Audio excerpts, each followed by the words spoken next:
Hello, all, and welcome to the Movie Bears podcast. I'm Brad Harris, and each week I'm joined by Husky Harry, huggable homos who love film, to dish up a little bit of movie news when we aren't doing double-stuffed multi-review shows like this week.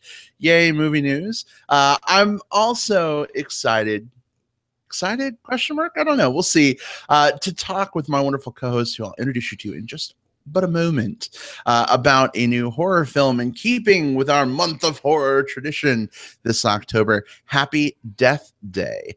But before we get into all that, I mentioned my co-hosts. Now you should probably hear from them, because listening to me talk all the time is boring. We don't want to be one of those podcasts where the host takes up all of the spotlight. So let me fixate the camera on one of the most handsome guys I've ever had the pleasure of meeting. My partner in crime, my husband, Jim Pliofko. Welcome to the show. Thanks, babe, and welcome to the show. Also, everybody else who's joining us. You may notice that Jim sounds a little hoarse. Jim, why do you sound hoarse? We had a football game this weekend, and I was yelling my ass off, as I usually do when games are exciting. So that just means I had a good time at the game. Did your team win? We did win, and that helped a little bit. It would be worse. It wouldn't be quite as much fun if I had blown out my voice in a losing effort. But what helped was your cheering and screaming along actually contributed to the win. So that was all you, Jim. It was worth it. Well, I'm surprised your voice is holding up with ACL Fest. Did you not sing at the top of your lungs like during a concert? I did not. Oh, boy.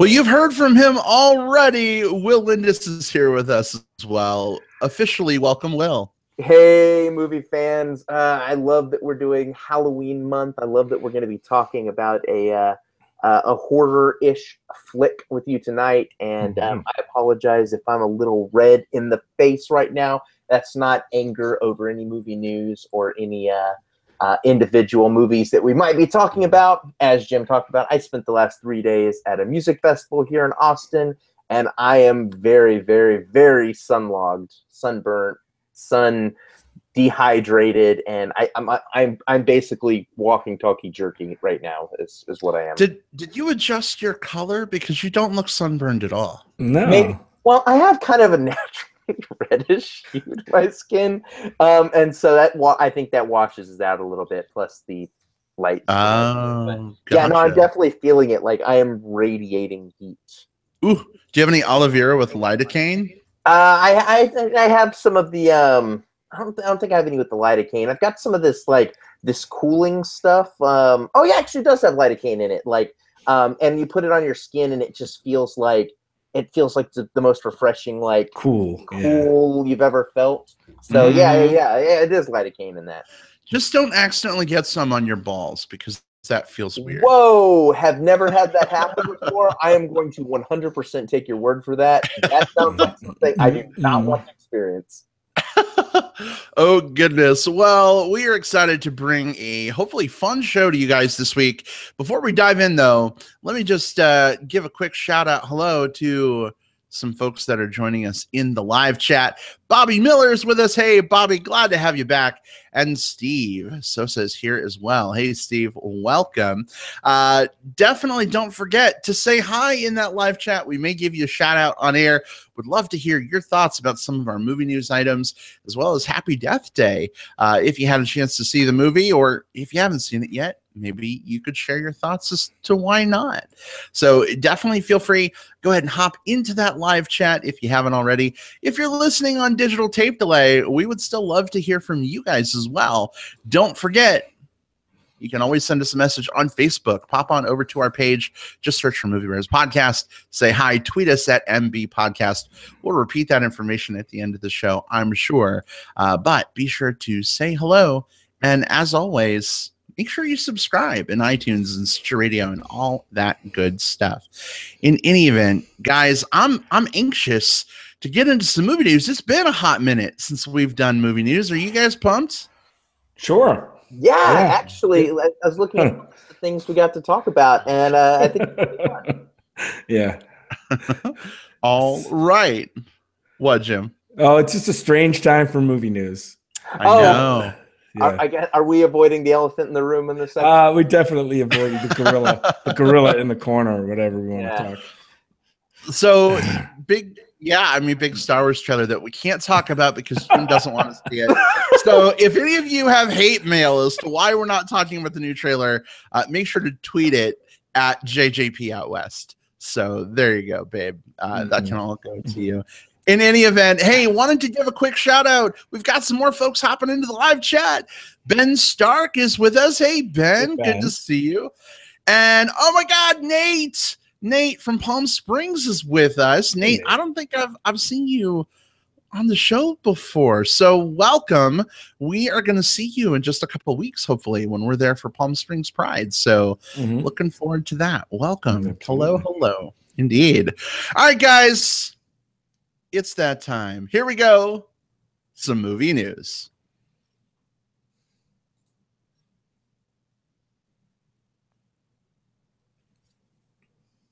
And the people watching live are like, why did they freeze for 30 seconds? Why was there no sound? Let me close my window and open it again and see if it'll re-jog the transmission. No, it's just us leaving space for Jim to do some editing work, to drop in that great sound clip, and probably remove this little bit. I don't know, when he edits the audio version of the show. In any event, Jim, why don't you kick us off for this week?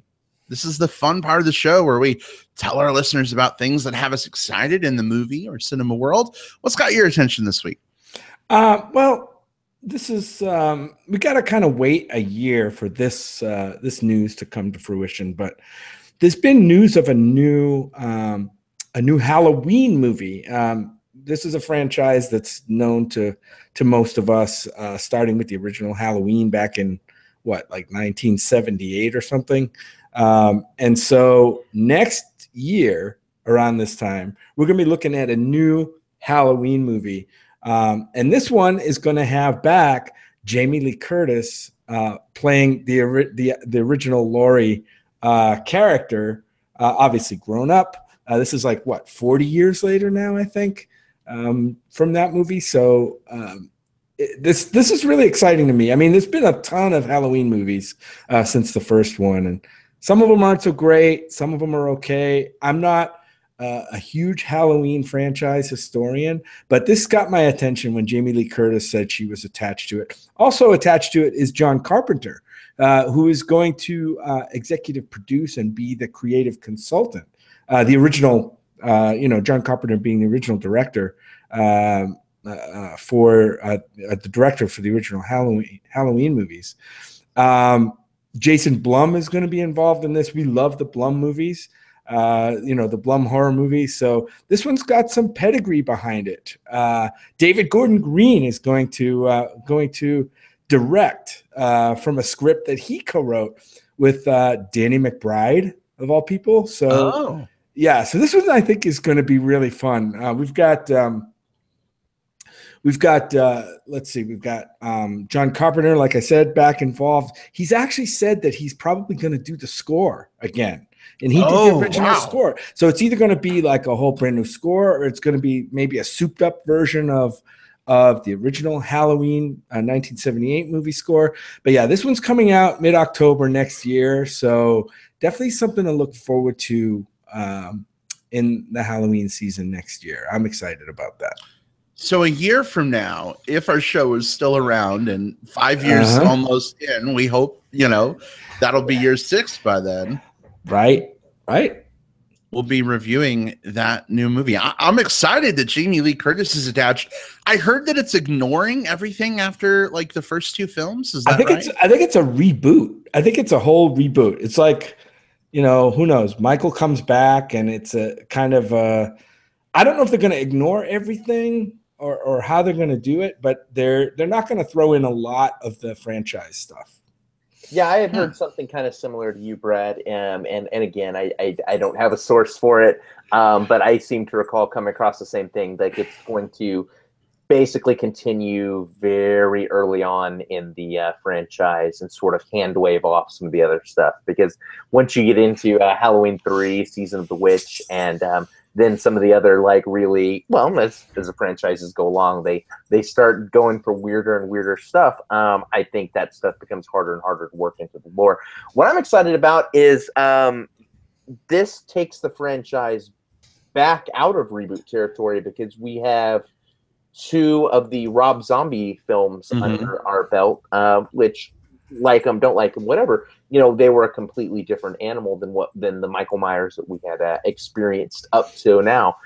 So I enjoy the idea that we're going to see another one of these here in a year. And I mean, yeah, we're going 5 years strong at this point. We'll be around then, you know, knock on wood. We'll be reviewing this one come Halloween, you know, for Halloween month part 2 or whatever we call next month. We'll assuredly be talking about this one. Hopefully it's good. I'm excited.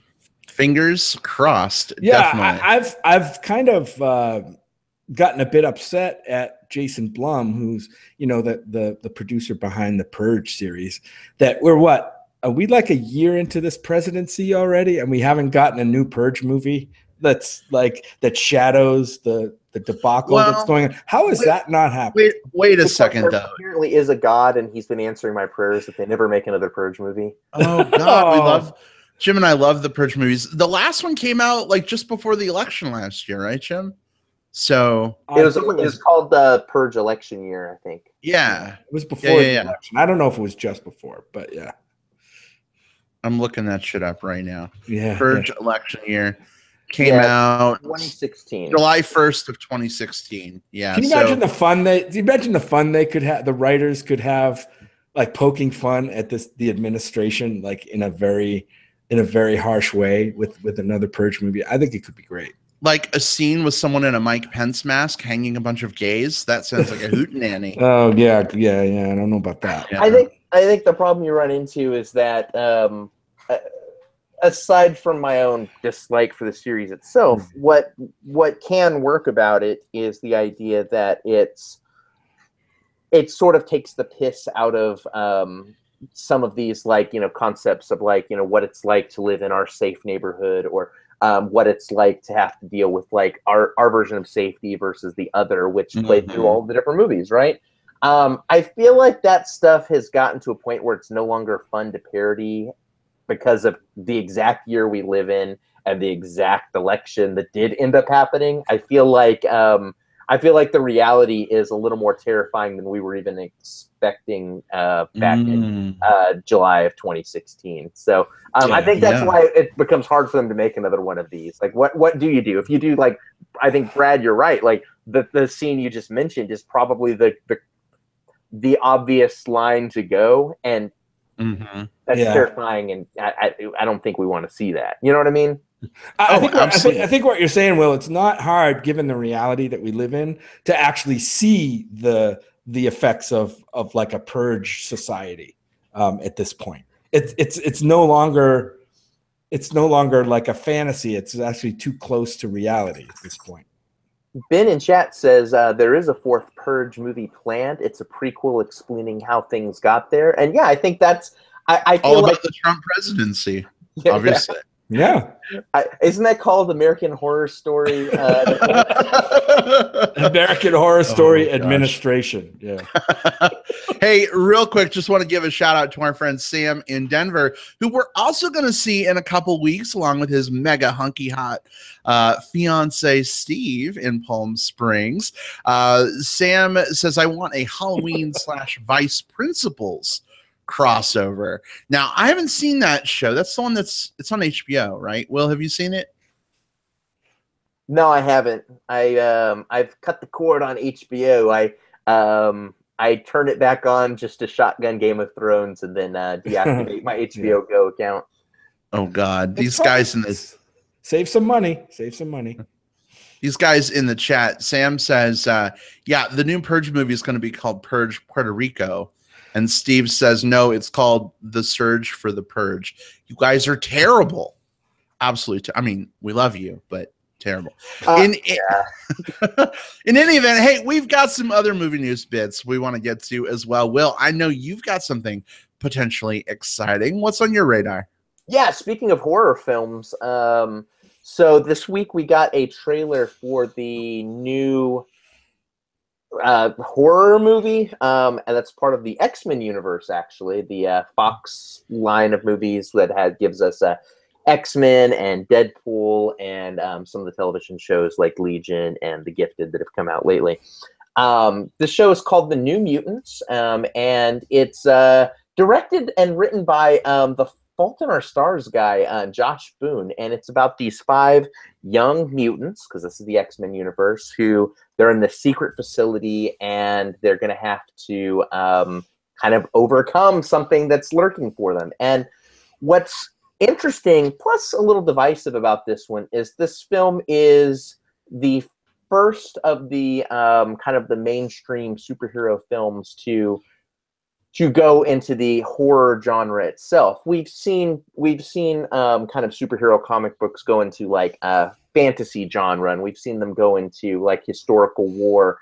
We've seen comedies, we've seen space operas, but we haven't seen horror explored, which is especially interesting considering we have some people like James Gunn and James Wan, who's doing the new Aquaman film, who cut their teeth on horror, and they're moving over to comic books, whereas we've got the Fault in Our Stars guy doing the first of these horror movies. I'm really excited about this. I've talked before about how when I grew up on comic books, X-Men was my home base. It was kind of the comic that I most associated with, and very specifically this team of them here, the New Mutants. So these are my favorite characters. I'm finally getting to see them. Horror is my favorite genre. I'm excited to see that. Anya Taylor-Joy is one of the leads in this, as is Maisie Williams. We just mentioned Game of Thrones. She's one of the leads in this. This is a very high-risk, high-reward thing. This could flop, but I'm glad that they're taking the chance on this, and maybe we'll get something kind of fun out of it. How do you guys feel? I have a question, actually, because I'm more of a DC guy. Like, I know some of the big Marvel players, but X-Men wasn't really like a comic line that I mean, I love the animated series, but I never really read much of the comics. Are these New Mutants the New Mutants in the future from the Logan movie, or is it an entirely different thing? Entirely different thing. Comic books, it was basically the very first of the kid teams of the X-Men, so I guess as a DC analog, the closest would be something like Teen Titans. They're existing in the same timeline as the others. They just happen to be younger, and they're dealing with more YA type stuff. We've gotten we're a little further into the X-Men lore with 8 movies, 3 Wolverine movies, Deadpool. So it's not quite analogous to what it was in the comic books. But yeah, these are just younger mutants that are having to deal with their stuff, and it just happens to be playing out in a horror type setup.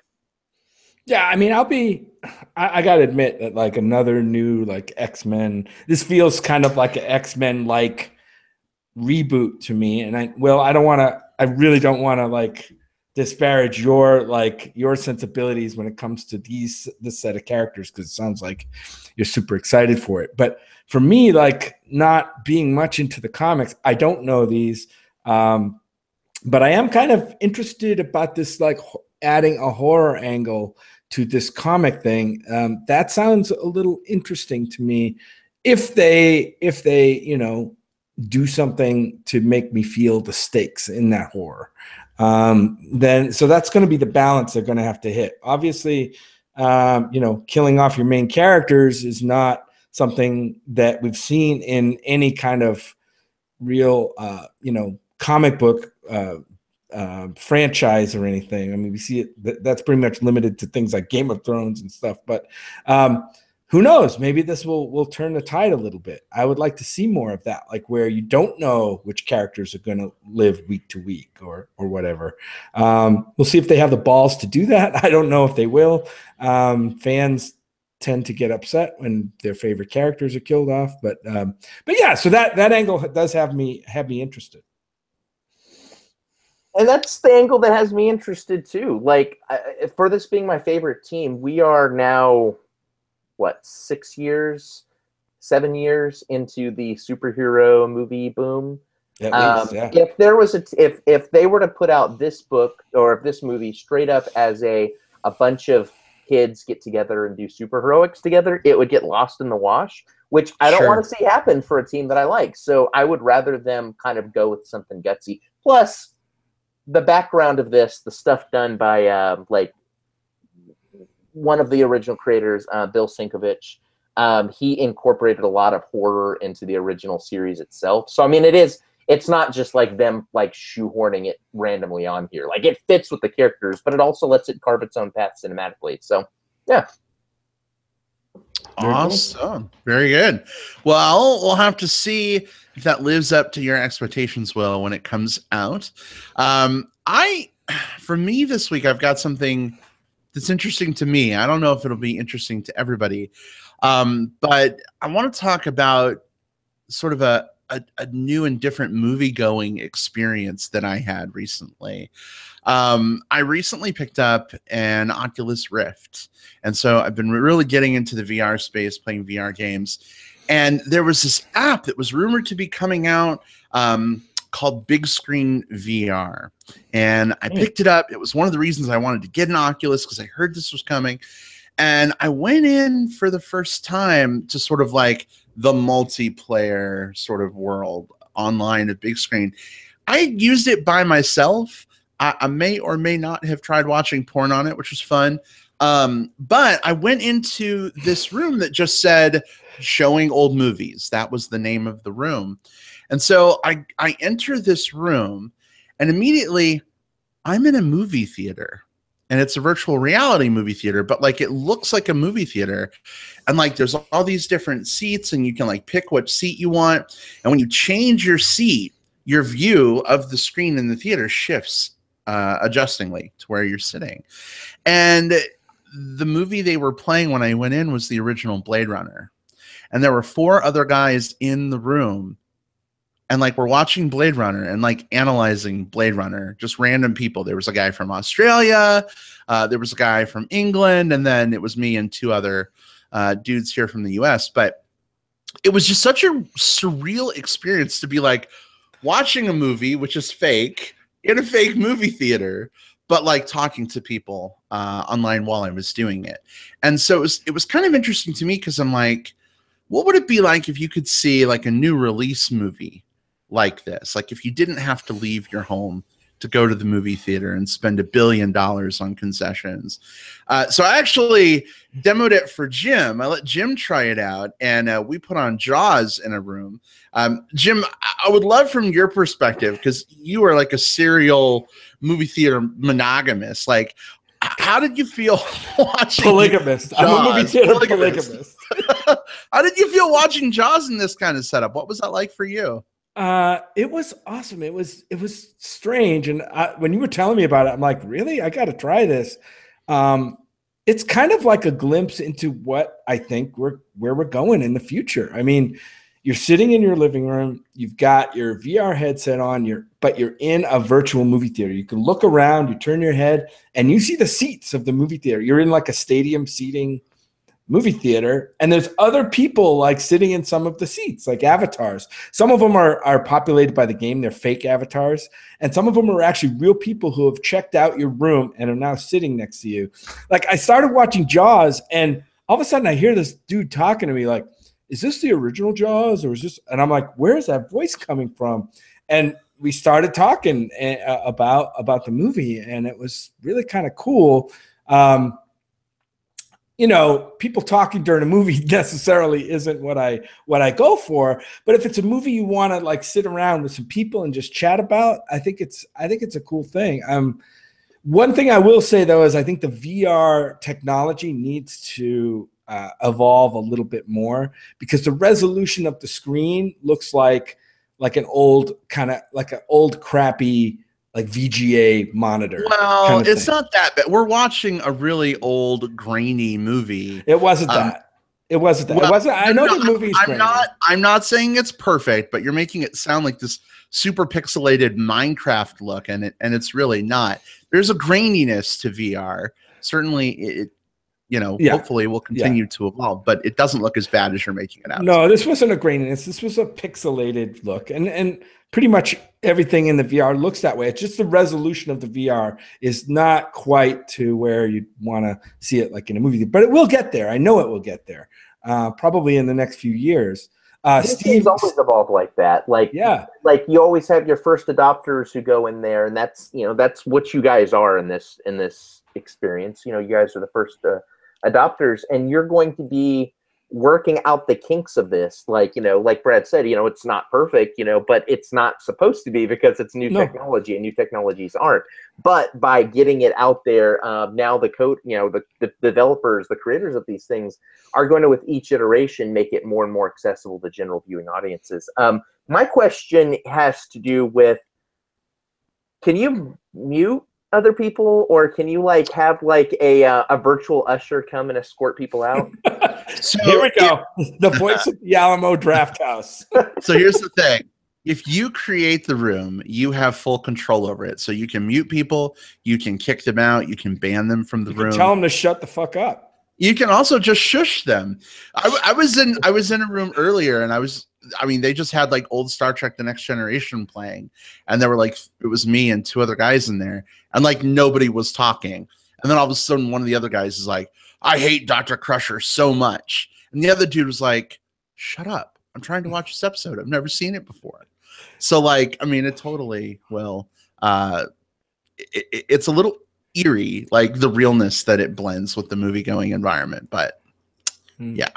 What I want to have happen is, just because I sometimes miss this, I was at Cinemark earlier today, but I don't get a chance to go there very often. I want to find a way to always, no matter what movie I'm watching on this VR, have two teenage girls sit behind me and talk through the entire fucking thing. If big screen VR can replicate that, then it truly is the movie viewing experience of the future. Mm-hmm. Yep.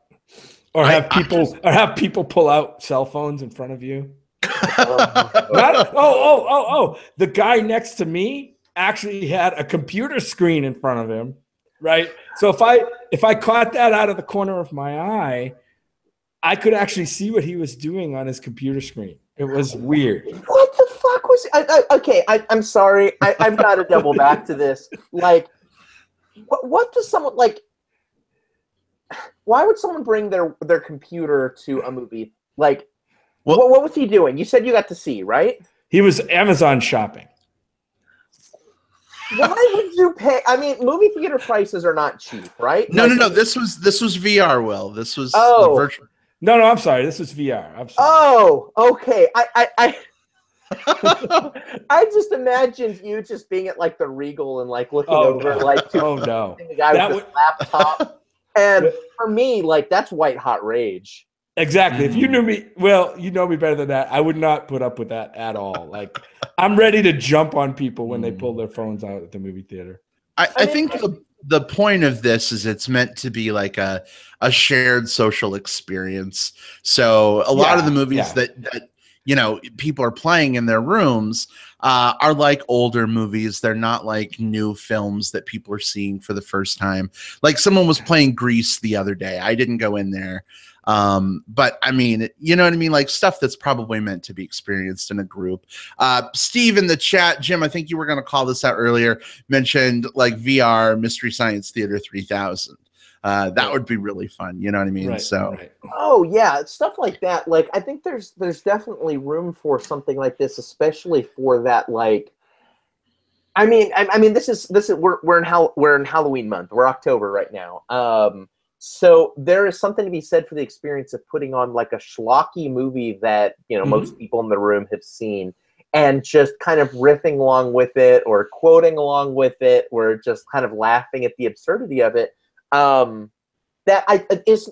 me, it doesn't feel appropriate for I paid $14 in Cineplex, but it does make sense for my living room where everyone's kind of okay with that. And this gets to replicate that. I guess my only other question for it, as someone who hasn't seen it, is what's the eye strain? Because I feel the few times I've had VR on, it's been for 20-minute chunks, and I've been okay, that's about as long as I feel like I could comfortably wear that.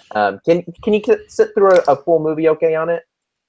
Haven't done. I mean, I have, but the thing is, I mean, the headsets are fully adjustable, and I actually find, Will, I think when you were here, you tried my PlayStation VR, right?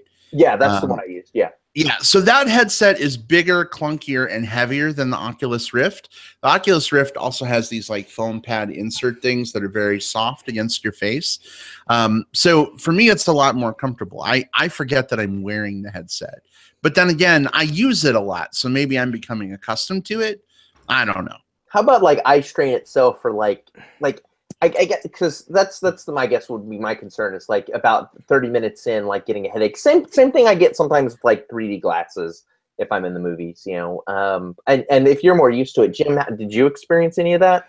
I didn't. I was only watched about 20 minutes of Jaws because I didn't really want to sit through the whole 2 hours. We had stuff to do. But with games, for instance, I can't do games for very long. I do. JP says this in the chat too. JP, he can only do VR in small doses. It tends to make him a little sick, and it does for me too. Some of the motion in games makes me a little bit like motion sick after a while, like after like 15, 20 minutes or more. Movies, I'm not sure. I haven't sat through a whole movie yet. I'll let you know. But I think, like I said, with regard to the resolution, I think the same thing will happen with regard to eye strain and comfort. I think it'll evolve. I think the technology will evolve and it will be easier and more comfortable. But it's fun to get this little glimpse into this future. And I think you're right. I think it could be a lot of fun doing like a Mystery Science Theater 3000 on your own. And you just say, just set up the room and say, we're going to riff on this schlocky movie. Just don't be an asshole to anybody in the room and it'll be cool. You know what I mean? want to watch the Clue movie on this. Like that would be that would be great. Yeah, I'm actually kind of like I'm more sold on this now than I was before. Like like this this sounds like a pretty cool experience. It's not really your like I want to go to the cinema and take in a cinematic experience. This is more of a group fun thing to do and around movies. And I think for that, at least for now, I think it's could be a lot of fun. Steve in the chat says, VR Movie Bears podcast, make it happen. And Nate says, we got to watch Rocky Horror on this setup. How fun would that be, guys? Oh that my would be God. Crazy. I don't want to do that because if they do, I would never be able to peel that off of my boyfriend Scott's face. We've done so many, like literally dozens upon dozens of like midnight callback Shadowcast shows. The first time we visited your hometown, we actually took time out of our schedule to go to Rocky. To go to the loft, yeah. So I both love and am afraid of that idea. Oh, goodness. Well, hey, believe it or not, we have an actual real movie that we saw in real movie theaters to discuss. How do we feel about changing gears and going back to the real world? Yeah. Let's do it. All right. Let me say this. We are going to be reviewing Happy Death Day, the new horror-ish movie out in theaters now. If you've not yet seen Happy Death Day, but you're curious about it, you want to know if it's worth seeing or not, we're going to talk about the film spoiler-free for probably 10, maybe 15 minutes or so. We'll give you our initial impressions, whether we think you should check it out or not in theaters, maybe wait for rental, and then we'll give you a fair warning before we turn on the surge of spoilers. That sounds like an awesome segment name, you guys. This movie could definitely be spoiled, so we're gonna for sure keep them out of the first part. Yeah. So anyway, definitely hang out with us for the next 10 or 15 minutes. Feel free to, if you're listening on digital tape delay, once we hit that spoiler section, go ahead and skip ahead to plugs if you value your virtual innocence. If you're listening live, step away for 10 or 15 minutes. Come on back. At that time, we'll let you know when. But all of that said, here we go. Our discussion of Happy Death Day.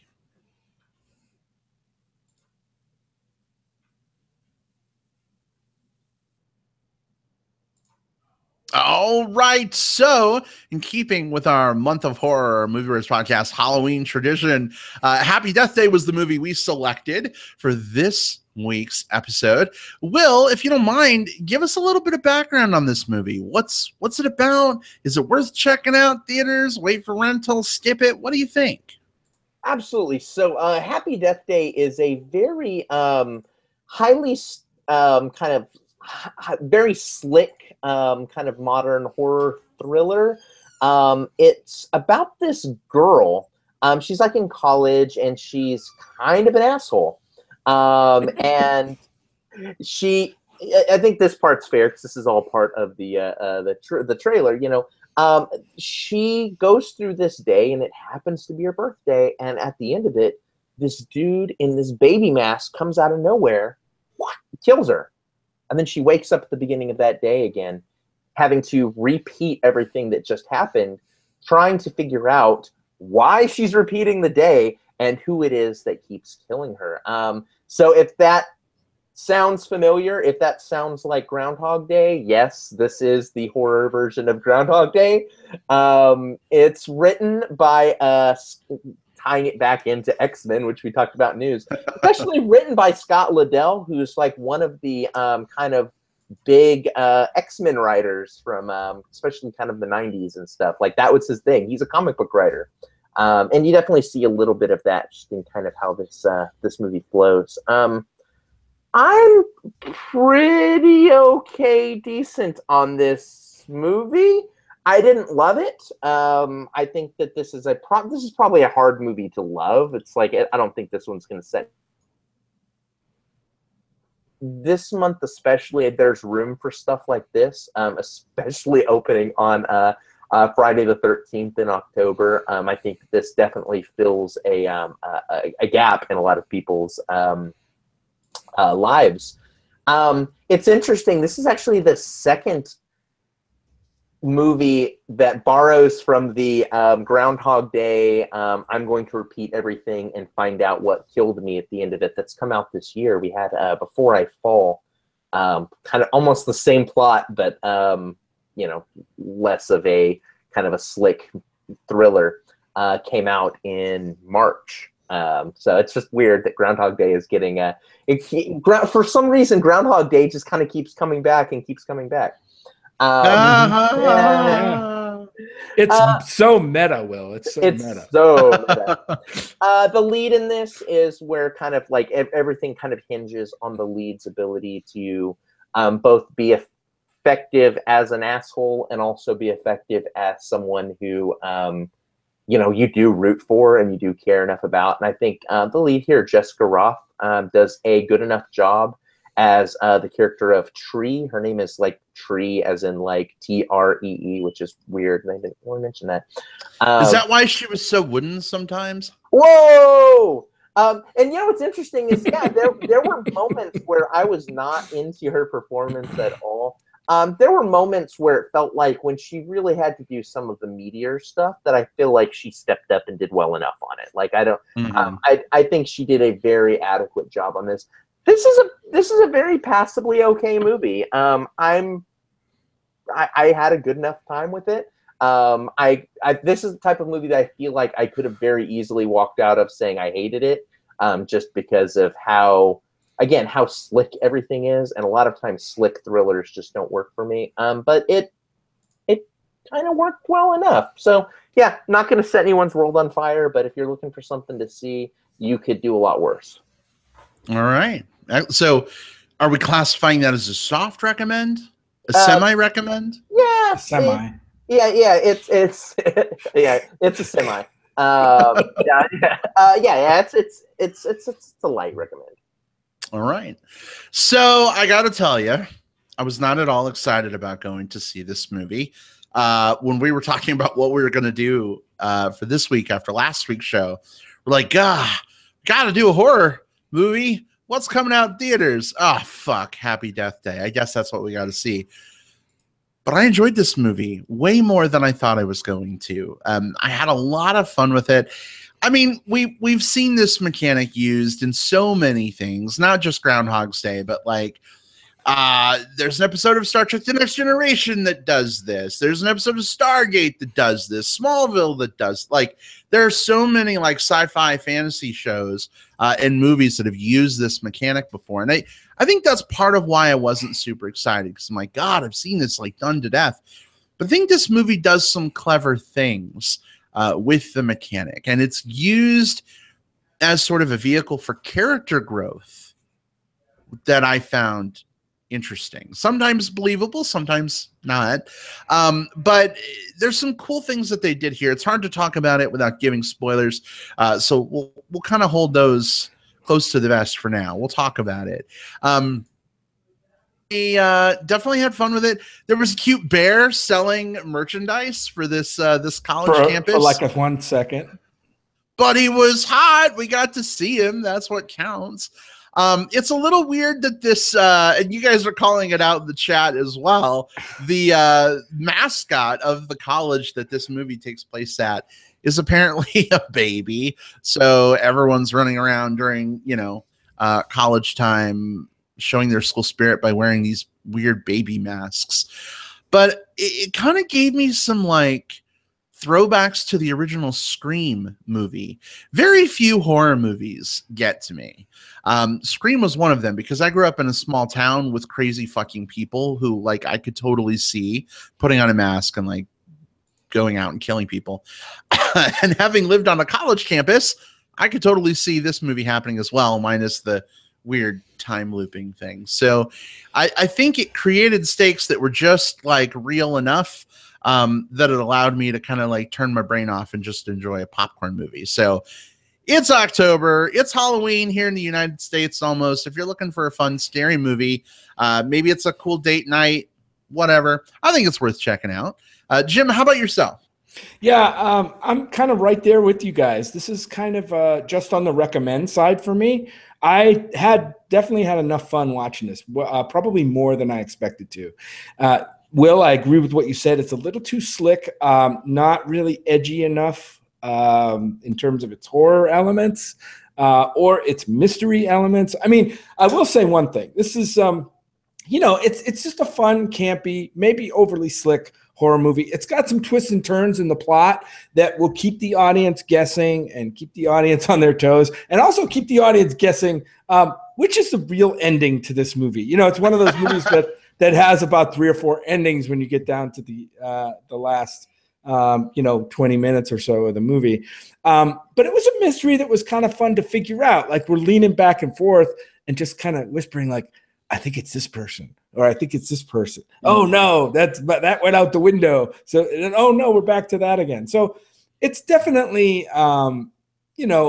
we definitely had fun with it. I think as I walked out of this movie, just coming out of Fantastic Fest, I'm like, this would have been a pretty fun midnighter at something like Fantastic Fest, or even at South by Southwest. If you go back and think of like The Final Girls or something like that, this was definitely a Final Girl movie. And I felt that it could have fit in a midnight slot somewhere. Now maybe, who knows why that does. There's a lot of reasons why that doesn't happen. It doesn't get selected. The studio doesn't want to, put it in a festival, whatever. But that's just kind of the feel I got from this movie. We talked about the fun nods to Groundhog Day that are in this movie. It owes a lot to Groundhog Day, and it does have some cool callbacks to things in Groundhog Day. But we've seen these movies before, not necessarily horror, but like even a movie like Primer does the same thing, with the time loop, and Source Code, if you remember that one with Jake Gyllenhaal, Edge of Tomorrow, that kind of stuff. This one's not going to make any of our year-end list. Just a nice, fun movie to see with friends or on a date. Brad, like you said, it's a perfect date night movie, light entertainment. If you're kind of in the horror Halloween mood, you can't really, in theaters right now, there's just not a lot going on. Yep, I definitely recommend that people go see this one around this time of year. It was fun. I did have fun with it. So, yeah, recommend. All right. So in one degree of like hardness or another, this gets a recommend from us. Semi, maybe. It's October. Maybe we're being more generous than we might otherwise be. But yeah, definitely check it out if you're in the mood. We are going to go ahead and transition to spoilers for Happy Death Day. So if you haven't seen the movie yet and you want to see it, you don't want to be spoiled, now is your time while I awkwardly ramble for you to step away. If you're listening live, come on back in about 15 minutes. Or skip ahead using the time index in the handy dandy show notes Jim puts together for you if you're listening on iTunes or Stitcher Radio. All of that said, spoilers for Happy Death Day are officially fair game. Guys, I'm going to start our spoiler section here. And bye, Bobby Miller. Bye. No worries. I was resisting the urge, but you took it there. Bye. Let's all do it on the count of 3. 1, like after I say 3, not when I say 3. 1, 2, 3. Bye. Bye. And now I hate every college age girl on the planet. We have Alaska thunderbirds. So I mentioned that this movie does some clever things with the looping mechanic. One thing I hadn't really seen before, and it's been a while since I saw Groundhog's Day, so maybe they did it and I forgot, was this whole aspect that every time she dies and comes back, she's weaker. She's more damaged. She's like somehow the trauma of dying over and over and over again is carrying over. Not just a mental trauma, but like, you know, when she gets stabbed or something, like it feels like she has a broken rib or, you know, so that like by the time we're getting toward the end of the movie, after she's taken several loops off to do fun things like walk naked across campus or fuck with people or whatever, when she gets down to business, she starts dying and it's taking its toll. It's having an effect on her. Did Groundhog's Day do that and I'm just forgetting it? No, Groundhog Day went a different direction in that, I mean, honestly, the kind of the backstory to that is that he was probably there for thousands upon thousands of years repeating with no negative impact. You know, he just got better and better at stuff. Whereas she, because of this kind of and I like this mechanic. Like if I really think about it in terms of like stakes, she really could have just died endlessly over and over and over again. And then kind of like, you know, yeah, that sucks, obviously. And she wants to get out of this loop. But the fact that she does have a finite number of these because her body carries over some semblance of the injuries that she suffered during her death, I think that makes it more... I think it makes it easier for us to say, like, well, why is she going out of her way to avoid being murdered, or why isn't she just like kind of carelessly throwing herself at the killer to try to pull off his mask or something like that? It's like, yeah, because she might not wake up next time. She actively was trying to foil every attempt, and they gave us a reason why. Yeah, and JP kind of has commented on this in the chat as far as the movie needed a little bit more. And what I felt was missing was, and maybe I just missed it, and you guys can fill me in, some explanation as to why, in the first place, she's thrown into this loop. I know what she does in the loop, right? She's trying to solve her own murder, but why was she thrown into this loop? I don't think we ever got that explanation. I was hoping at the end, like, her dead mom was going to show up to her in a vision and be like, yeah, something. You know, I've given you a 7th chance, you know, but we never really got that. Or if her name was Kat and she had 9 lives, like anything. No, the director on this, Christopher Landon, he said that he purposely left that out of the film, sort of kept it in his back pocket, like, you know, if things go really well and there's a sequel, he wants to maybe answer it in the sequel.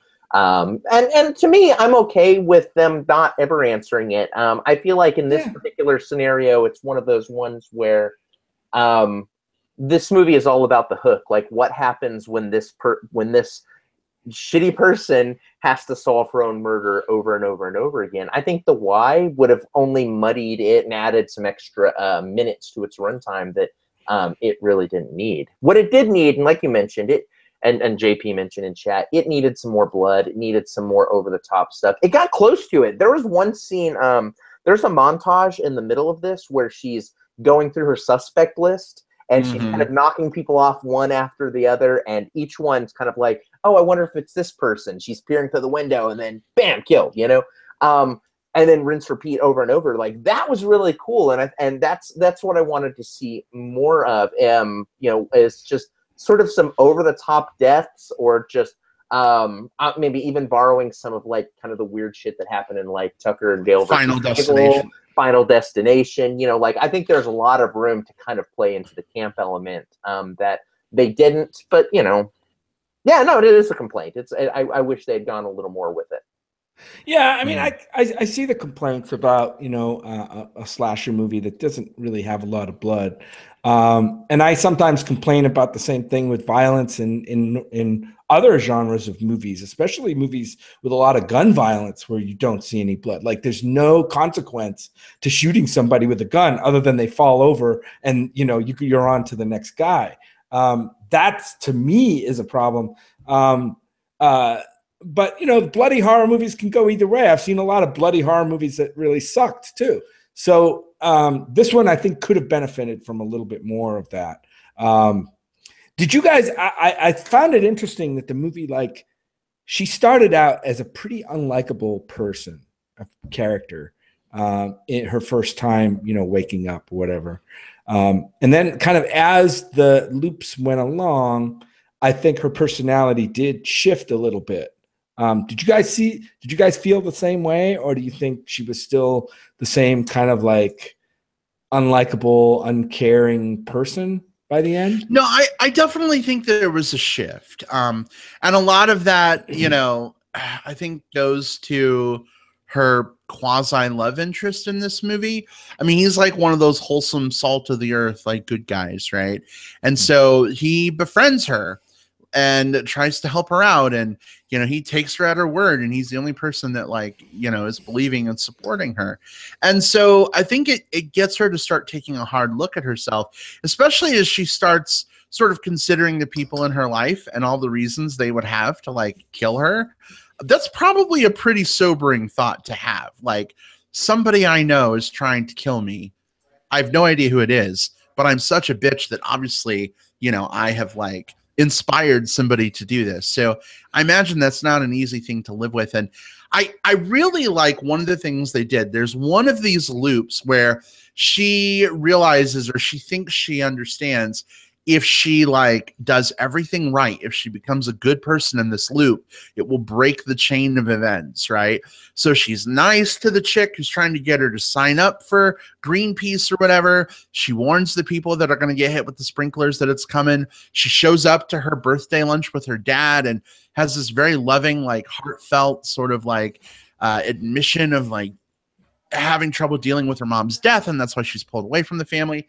And Jim, this might be one of those false endings you were talking about. It's like, oh, that's where this is going. Okay, she's, you know, like, I don't know, like Ghost of Christmas Past or something. Like, this is her Scrooge journey. But of course, it's all for naught, kind of, because she just gets killed again, right? Right. But it is nice in that some of those elements carry over. At the very end of the movie, right, you get this sense that, like, she is a changed person. So yeah, I mean, I think that's totally valid. I think so too, and I think that's the fantasy of this type of story. I mean, all of the ones that we've listed here, Groundhog Day, Before I Fall, this movie, The Edge of Tomorrow, Live, Die, Rinse, Repeat, all of these movies that have to do with kind of this repeating thing, the butterfly effect to a different degree, they all feature primarily narcissistic, stuck-up, kind of shitty people who end up, through the course of this fantasy, like, what if I have an infinite number of chances to get it right, becoming better people. And I think that that's a fun element to explore here. So yeah, I think she does very much become a better person at the end of this. And in fact, that one loop that you're talking about, Brad, where she does everything proper, the only reason that one didn't work out for her was because she altruistically let herself die at the end of that one. That was the one where she'd gotten everything right, and then at the end of it, the dude Carter dies. And so she chooses to let herself die to try to do it again, and this time let him survive. To save him, right. And so she could have gotten, she would have had to have sacrificed this dude that she technically just met, but she could have walked away from it right there. But she didn't. She sacrificed herself and had to go through it a different time, a different way to save this dude's life. And I think that shows like a definite amount of growth. Would it have been more or less interesting to see her like let him die, go back to her house thinking everything's resolved because she kills the guy or whatever, and then it was her roommate the whole time, which we find out at the very, very end? Would that have been more or less interesting? From a character growth perspective, I think the way they did it was probably right, because it lets us see that, it put some agency in her hands, probably in a way that maybe there hadn't been a lot of agency in her hands up until now. She'd just been sort of, I mean, obviously she was looking for the killer and she was befriending people or what have, befriending Carter, trying to figure this out. But up until now, it's sort of been just like her kind of shrieking and moving from scene to scene and then eventually dying and starting over. This scene was the first one where she got to do everything correctly, air quotes. And then even choosing, she chose her death so that she could go back and do it again. I think that's a character defining moment. Yeah, I think I like the way they did it. I mean, some of the loops I thought were better than others for me. The one where she's in the cop, she's gets pulled over by the cop, I thought was pretty interesting, and more along the lines of like pure horror, where you actually felt some of that terror, and that was really good for me. There's when the cop is actually like hit by the car, and it's a pretty violent scene there. And pretty effective. So. Yeah, I thought, I liked the way the movie did it. I did not, as JP said, his husband had the roommate pegged as her killer from the very first get-go. I was all off on different directions. I was calling out, she was having an affair with the doctor. I was calling out the doctor's wife, like all these characters, and I'm usually suck at doing projecting who the killer is, but I guess people who watch a lot of horror movies probably have a big advantage over me when it comes to that. If anything, I was really happy with the way this one ended, because I guess the kind of the previous ending or the previous reveal that it was this escaped serial killer who really, aside from like we saw him in the news in the background a couple of times throughout the movie, but that was it. So when that was the big reveal that it was just this random guy who escaped from the hospital, I actually thought, oh, this is kind of lame. Like we just got done setting up all of these suspects, and now we're introducing another character just kind of randomly. I know, so that was weird. Yeah. When it doubled back around and it actually was one of those suspects, and that dude was just kind of a pawn in the game, so to speak. I was actually like, I was like, good on you, movie. Like, this is when you present a mystery with a bunch of suspects, it's cheap when you don't use one of those suspects. Yeah. So, good on them. Yep. I have to say, so talking about the ending, the final ending, she goes to sleep and then she wakes up again to that stupid ringtone and he's getting out from under the desk. I was actually kind of like cheering a little bit because it was like, oh, this movie is going to like put her in hell forever. She's going to be constantly repeating the day no matter what she does. But then, of course, he was just joking. Ha, ha, ha, ha, ha. He was like, it's really Tuesday. Did that ending work for you that way, Jim? Or did you hope that It was fine. I was just happy that we actually got the real ending at that point. Yeah. I'm just glad she didn't wake up and like when he does that, just like freak out and like stab herself, like thinking like, oh, this'll start the loop over. That would have been amazing. Yeah, maybe that's why Fantastic Fest didn't pick it up. Well, I mean, like I liked when she did wake up on that last time and he was kind of pranking her. I'm like, oh my God, where's this movie gonna go now? Like, is this setting up a sequel? Like, or something like that, because it did feel like the end of the movie. But there was this one twist, and then it's like, I'm just pulling a joke. You know, and that's the film needed a little bit more in the realm of like teeth, I think, and I think that's why this is a good one for right now. It's not one that I'll remember a few months from now. It's not one I'm going to be revisiting often or anything like that. I compare this to, you mentioned like a Fantastic Fest. You know, this was a very self-aware movie, and the closest I can think of that played there was probably something like Mom and Dad. Mom and Dad, that's what I was thinking of. A remarkably self-aware horror that like realizes just how fucking absurd it is. And I think what worked so well about that is just how much it leaned into how wacky it is. Just like, you've got Nicolas Cage in it, let's just let him go full Cage. That was the wild card for that movie, right? If this movie had Nicolas Cage, it would have been right up there. That's what we needed. Like, put Nicolas Cage in every movie is what I'm hearing. Right. There you go. All right. Well, guys, we are going to look towards wrapping this show up and move on. One more thing. Oh, okay. This it's like we're repeating ourselves. No, we're not going to repeat. This movie had a surprise gay character, which I'm surprised, Brad, you didn't bring up already. Oh, yeah. Yeah. And the best line in the movie: "Now go out there and get yourself a fine piece of man ass." Uh-huh.